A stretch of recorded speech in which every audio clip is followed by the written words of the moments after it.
I'm here in the capital of Provence province at a hospital that was built for COVID-19 but has been converted into a response unit for the cholera outbreak that we are seeing in this province.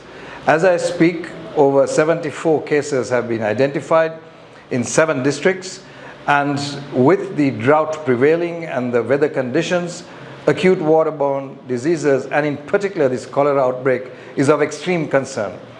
I've also discussed with the de facto authorities and the partners on key interventions that need to be done in addition to what has been done in this unit.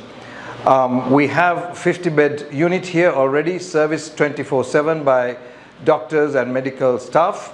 We have distributed critical medication required to treat acute waterborne diseases and cholera.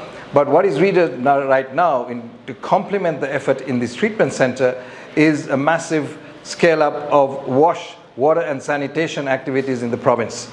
This time of year in Afghanistan, particularly prone for waterborne diseases, a cholera outbreak is of extreme concern, and we need to step up not only the preventive curative side that you're seeing here in this hospital, but also the scaling up fast of the interventions that are direly needed in this province.